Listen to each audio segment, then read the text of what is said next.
Hello everyone, welcome to exam forum के आज इस वीडियो में हम railway group D exam special current affair की सीरीज़ से जनवरी 2020 से लेकर अब तक की यानी कि पिछले 1.5 साल के साथ ही साथ आरआरबी एनटीपीसी में पूछे गए सभी करंट अफेयर्स के क्वेश्चंस को डिटेल में कवर करेंगे।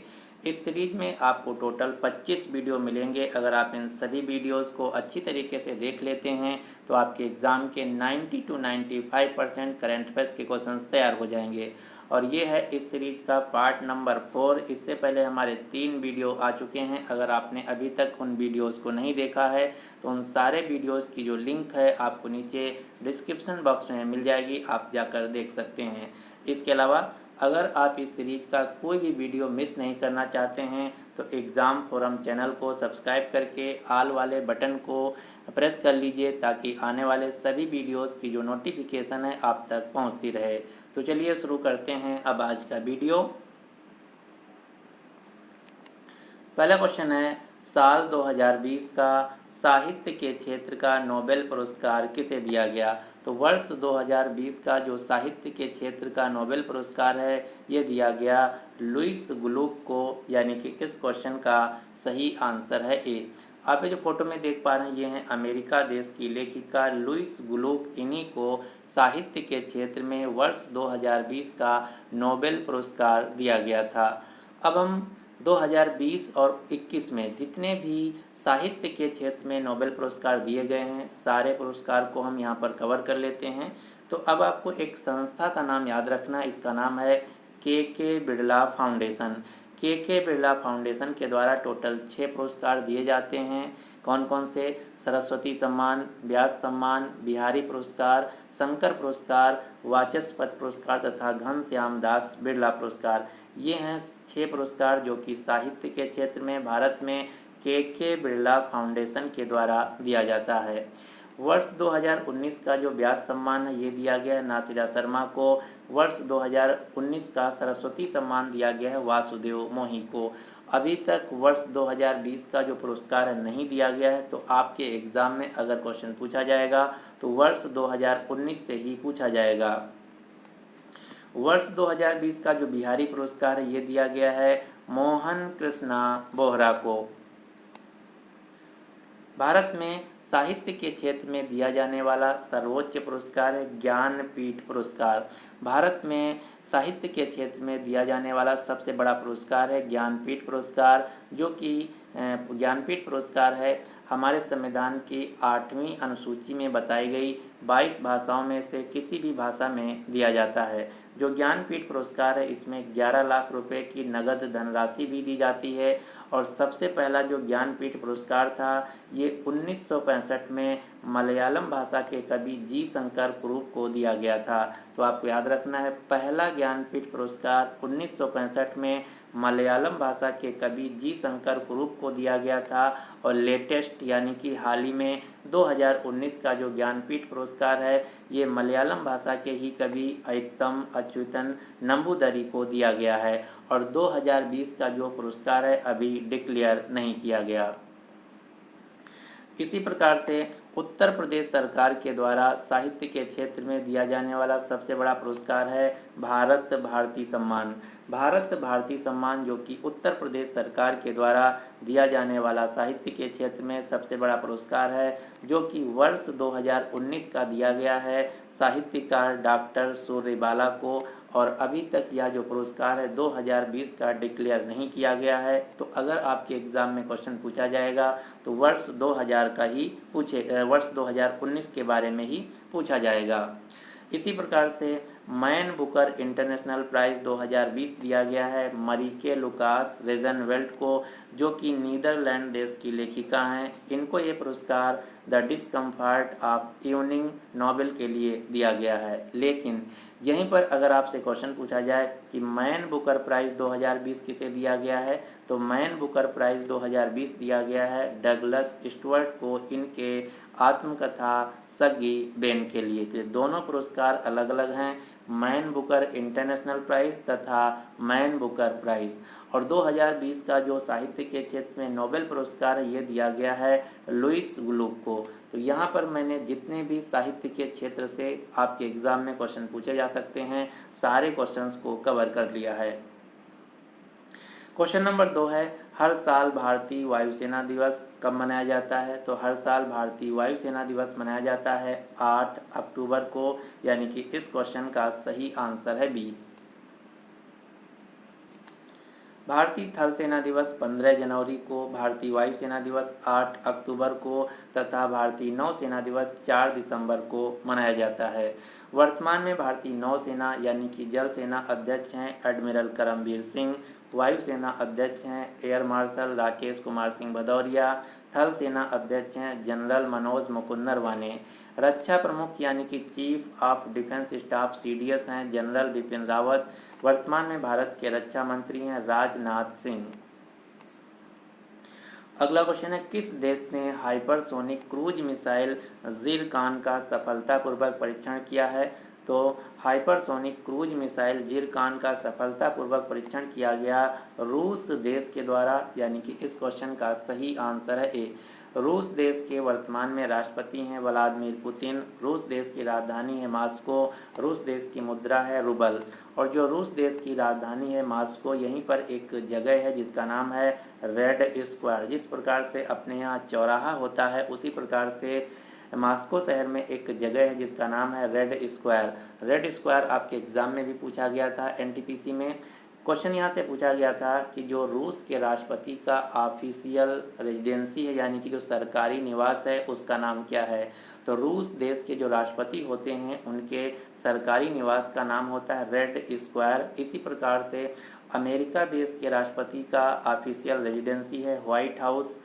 यूनाइटेड किंगडम के प्रधानमंत्री का ऑफिशियल रेजिडेंसी है 10 डाउनिंग स्ट्रीट। भारत के राष्ट्रपति का ऑफिशियल रेजिडेंसी है निवास है राष्ट्रपति भवन।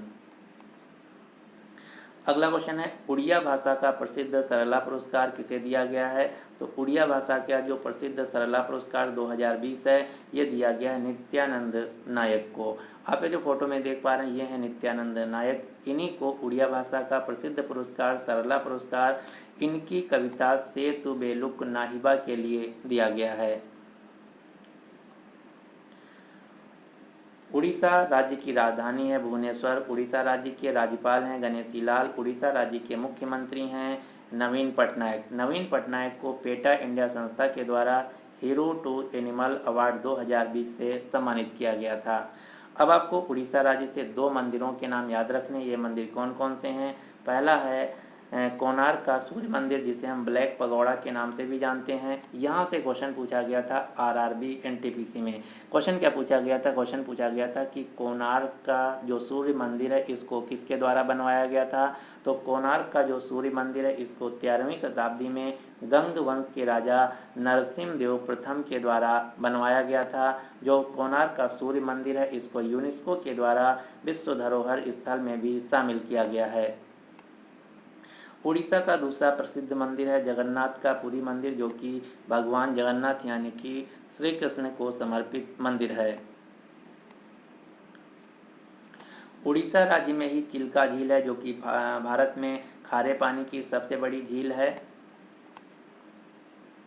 अगला क्वेश्चन है, विश्व दाल दिवस यानी कि वर्ल्ड पल्सेस डे कब मनाया जाता है? तो हर साल विश्व दाल दिवस मनाया जाता है 11 फरवरी को, यानी कि इस क्वेश्चन का सही आंसर है डी।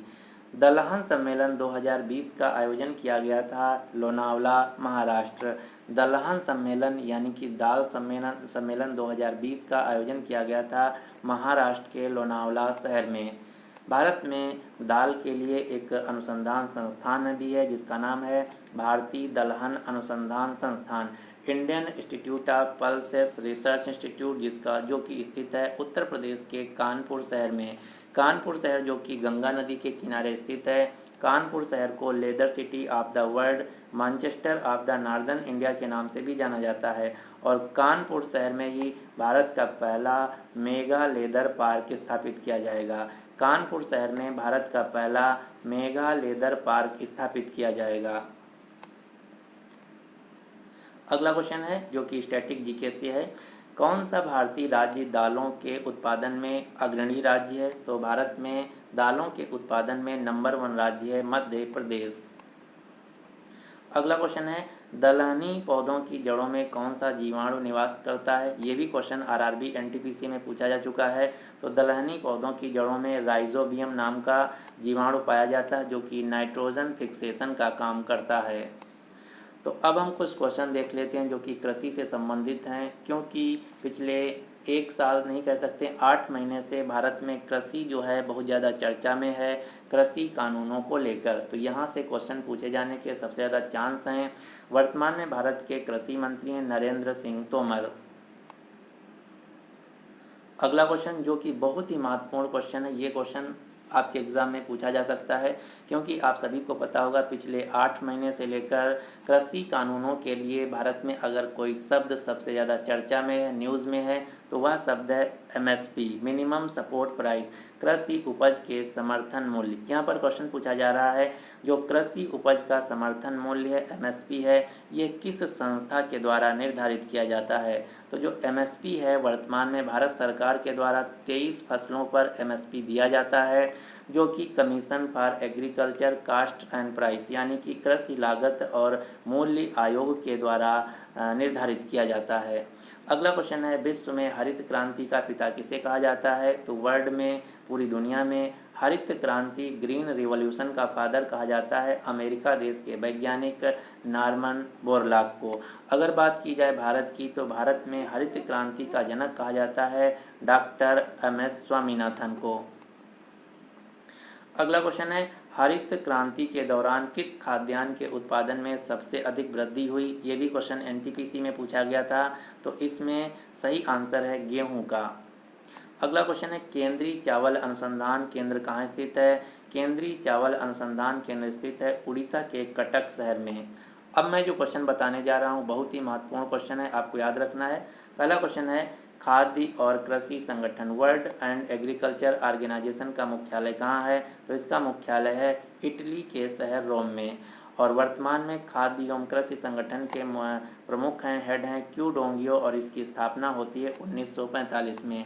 अगला क्वेश्चन है वर्ल्ड फूड प्रोग्राम यानी कि विश्व खाद्य कार्यक्रम का मुख्यालय कहाँ है? तो विश्व खाद्य कार्यक्रम संगठन का मुख्यालय भी है इटली के रोम शहर में, और इसकी स्थापना होती 1961 में। वर्तमान में विश्व खाद्य कार्यक्रम संगठन के हेड हैं डेविड बेस्ले, और ये जो संगठन है बहुत ही महत्वपूर्ण है आपके एग्जाम के लिए। क्यों? क्योंकि जो 2020 का शांति के क्षेत्र का नोबेल प्राइज़ है ये दिया गया है विश्व खाद्य कार्यक्रम संगठन को। तो आपको याद रखना है वर्ष 2020 का नोबेल पीस प्राइज़ दिया गया है विश्व खाद्य कार्यक्रम संगठन को। अगला क्वेश्चन है दक्षिण अमेरिका महाद्वीप की सबसे ऊंची पर्वत जिसका नाम है अकानगुआ। अकानगुआ पर चढ़ने वाली दुनिया की सबसे कम उम्र की लड़की कौन बन गई हैं? तो दक्षिण अमेरिका महाद्वीप के सबसे ऊंचे पर्वत जिसका नाम है माउंट अकानगुआ। माउंट अकानगुआ पर चढ़ने वाली दुनिया की सबसे कम उम्र की लड़की हैं भारत की काम्या कार्तिकेयन। कौन सी? काम्या कार्तिकेयन, जिनकी उम्र है मात्र 12 साल। आप ये जो फोटो में देख पा रहे हैं ये हैं काम्या कार्तिकेयन, जिनकी उम्र है मात्र 12 साल। इन्होंने दक्षिण अमेरिका महाद्वीप की सबसे ऊंची चोटी जिसका नाम है माउंट अकानगुआ, जिसकी ऊंचाई है 6,962 मीटर, इसको पिछले साल 2020 में फतह किया था। इस साल एक क्वेश्चन और आपको याद रखना है, हाल ही में माउंट किलिमंजारो को फतह करने वाली दुनिया की दूसरी तथा एशिया महाद्वीप की सबसे कम उम्र की लड़की कौन बन गई हैं? तो सबसे पहले हम जान लेते हैं माउंट किलिमंजारो क्या है। माउंट किलिमंजारो जो कि अफ्रीका महाद्वीप की सबसे ऊंची चोटी है। तो अफ्रीका महाद्वीप की सबसे ऊंची चोटी को फतह करने वाली दुनिया की दूसरी तथा एशिया और भारत की सबसे कम उम्र की लड़की बन गई हैं ऋत्विका श्री। कौन? ऋत्विका श्री।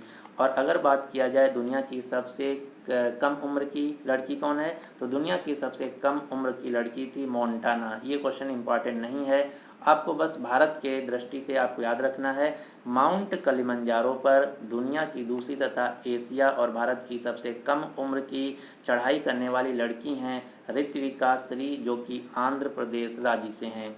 आप ये जो फोटो में देख पा रहे हैं, ये है माउंट किलिमंजारो का फोटो, जिसको ऋत्विका श्री ने फतेह किया है।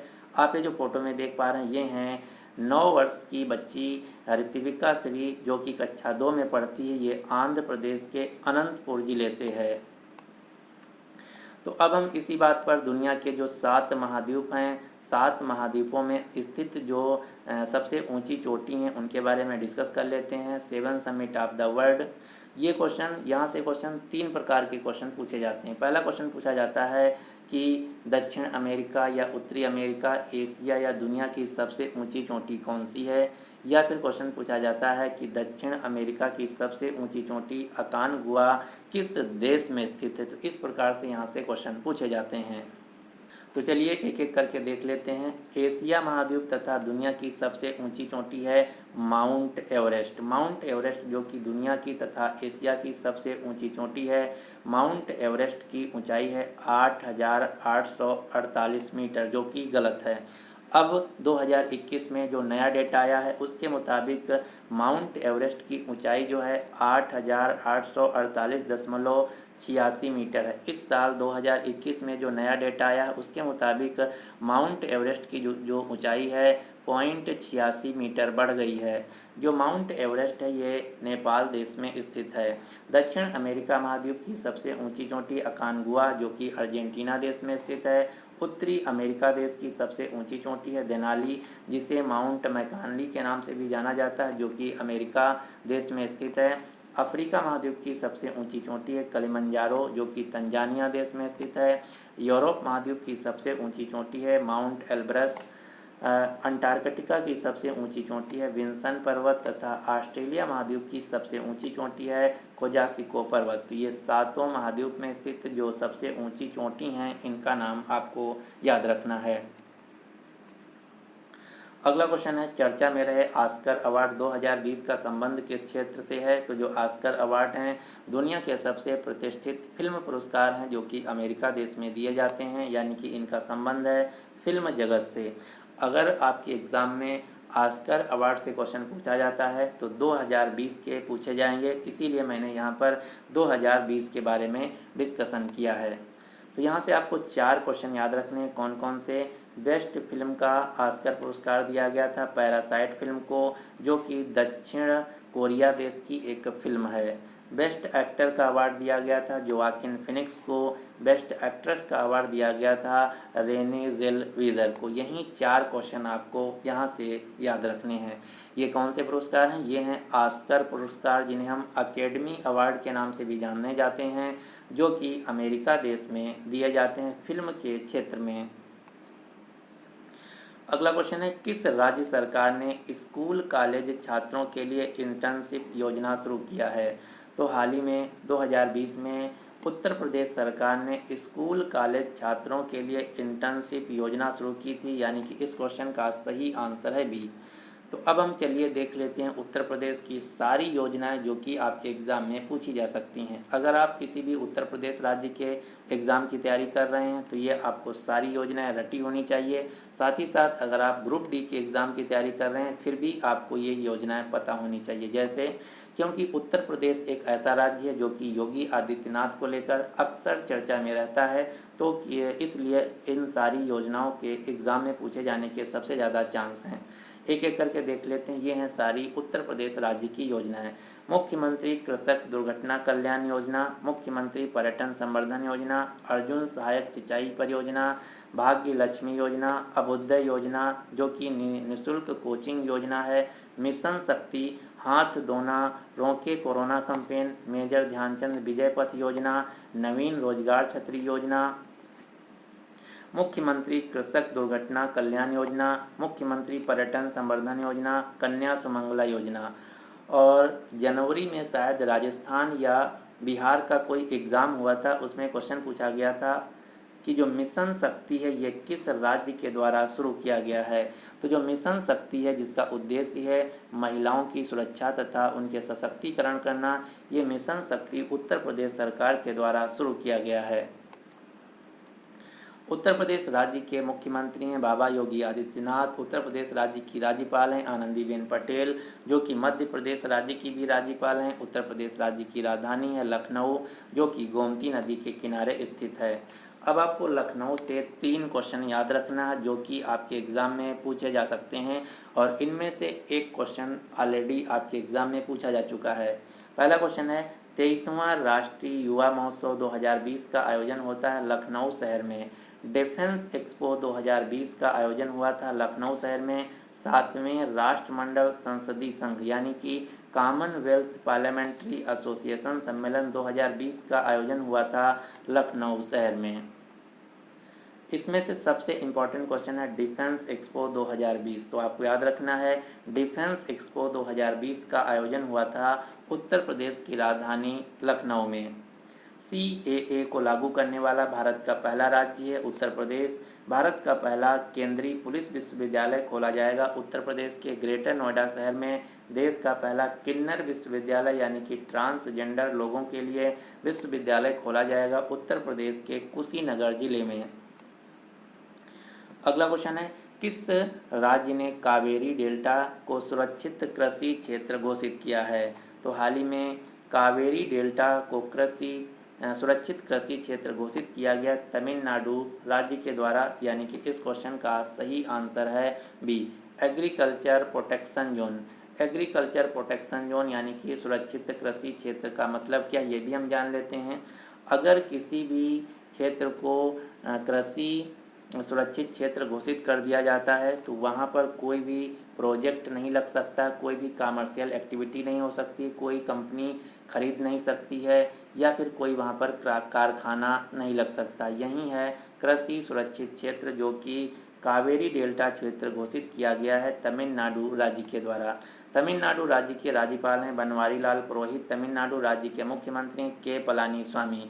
और यहाँ पर होने वाले हैं विधानसभा के चुनाव। विधानसभा के चुनाव 2021 में 5 राज्यों में अप्रैल महीने में होंगे। ये 5 राज्य कौन कौन से हैं? असम, बंगाल, तमिलनाडु और केरल, पांडुचेरी। एक बार फिर से हम रिपीट कर देते हैं, तमिलनाडु, पुडुचेरी, केरल, असम, बंगाल, ये हैं 5 राज्य जिसमें अप्रैल 2021 में विधानसभा के चुनाव होने वाले हैं। तमिलनाडु का प्रमुख त्यौहार है पोंगल त्यौहार, जो कि हर साल 14 जनवरी को मनाया जाता है। और ये क्वेश्चन पूछा गया था RRB NTPC के एग्ज़ाम में। यहाँ पर जो क्वेश्चन पूछा गया था थोड़ा ट्विस्ट करके पूछा गया था।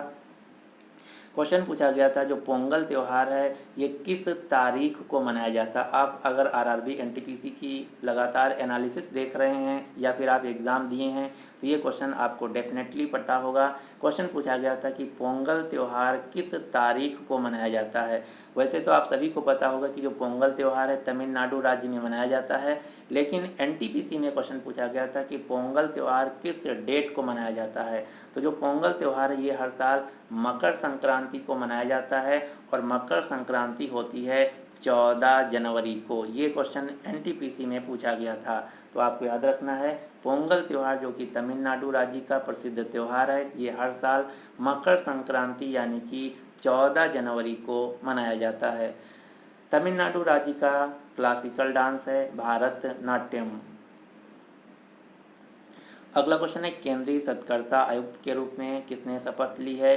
तो भारत के नए केंद्रीय सत्कर्ता आयुक्त के रूप में नियुक्त किया गया है संजय कोठारी को।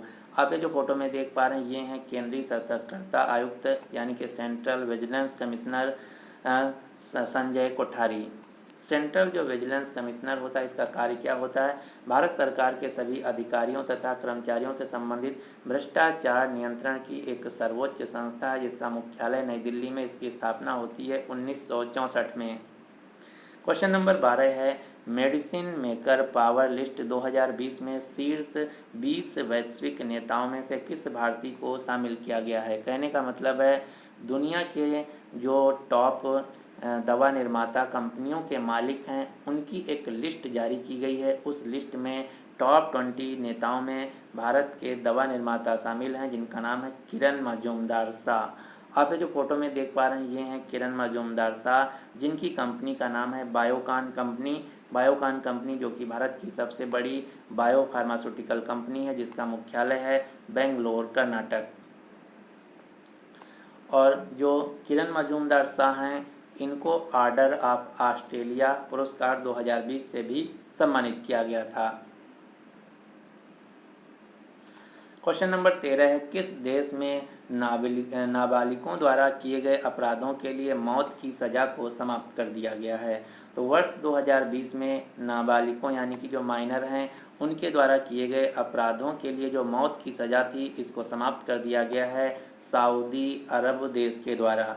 अब सऊदी अरब देश के द्वारा कई सारे जो कड़े कड़े नियम हैं, उनको माफ़ किया जा रहा है या फिर हटाया जा रहा है। जैसे नाबालिगों के द्वारा किए गए अपराधों की जो मौत की सज़ा थी, इसको माफ़ कर दिया गया यानी कि हटा दिया गया। साथ ही साथ सऊदी अरब देश में जो पब्लिक में कोड़े मारने की सज़ा थी, उसको भी समाप्त कर दिया गया। साथ ही साथ सऊदी अरब देश के द्वारा महिलाओं को फिल्म देखने की भी आज़ादी दे दी गई है। साथ ही साथ सऊदी अरब देश के द्वारा महिलाओं को स्टेडियम में जाने की भी आज़ादी दे दी गई है।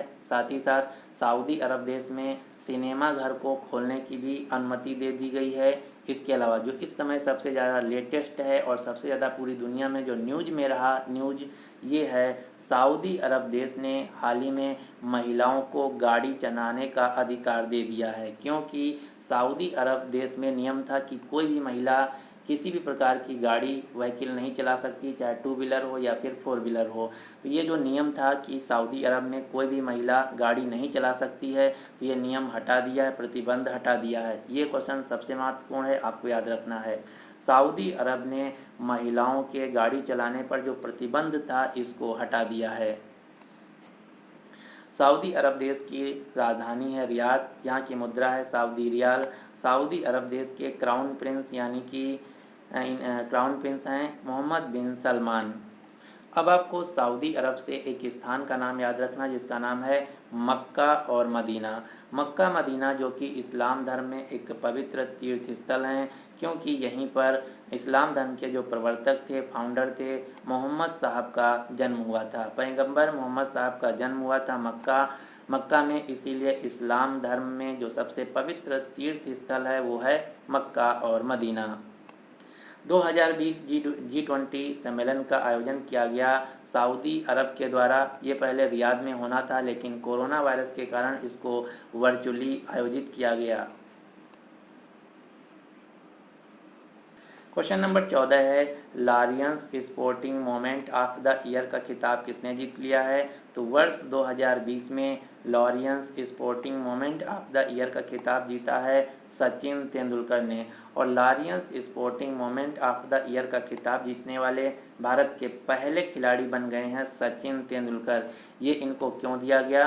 तो वर्ष 2011 में जब भारत ने क्रिकेट विश्व कप जीता था, उस समय जब क्रिकेटर्स के द्वारा सचिन तेंदुलकर को क्रिकेट स्टेडियम में कंधे पर बैठकर घुमाया गया था। तो ये जो तस्वीर आप देख रहे हैं, इस तस्वीर के लिए सचिन तेंदुलकर को वर्ष 2020 का लॉरियंस वर्ल्ड स्पोर्ट्स अवार्ड दिया गया है।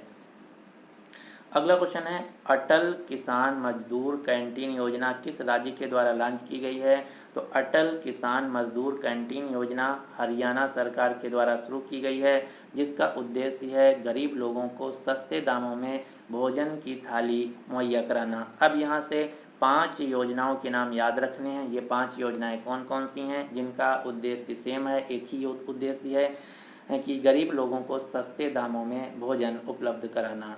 अम्मा कैंटीन योजना तमिलनाडु राज्य की है, शिव भोजन थाली योजना महाराष्ट्र राज्य की है, इंदिरा रसोई योजना राजस्थान राज्य की है, माँ कैंटीन योजना पश्चिम बंगाल राज्य की है, दीनदयाल अंत्योदय रसोई योजना मध्य प्रदेश की है, गुरुजी किचन योजना झारखंड की है। इसी प्रकार से इंदिरा रसोई योजना राजस्थान राज्य की है। तो ये सारी योजनाएं जिनका एक ही उद्देश्य है कि गरीब लोगों को सस्ते दामों पर भोजन उपलब्ध कराना।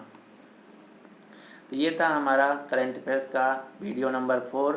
अब आपके लिए क्वेश्चन क्या है कि मध्य प्रदेश की राजधानी क्या है? तो इसका जो राइट आंसर है आपको नीचे कमेंट बॉक्स में देना होगा। अगर आपको वीडियो पसंद आया तो प्लीज़ इस वीडियो को लाइक कीजिए तथा अपने सभी दोस्तों के साथ जो ग्रुप डी एग्ज़ाम की तैयारी कर रहे हैं उनके साथ इस वीडियो को शेयर जरूर कीजिएगा। इसके अलावा अगर आप इस सीरीज़ से रिलेटेड कुछ हमको सजेशन देना चाहते हैं वीडियो के रिगार्डिंग, तो आप ज़रूर हमको कमेंट बॉक्स में बताइएगा। हम कोशिश करेंगे कि आपका जो कमेंट रहे, उस जो सजेशन है उसके बारे में अपने वीडियो में इम्प्रूवमेंट करें। So finally thanks for watching exam forum.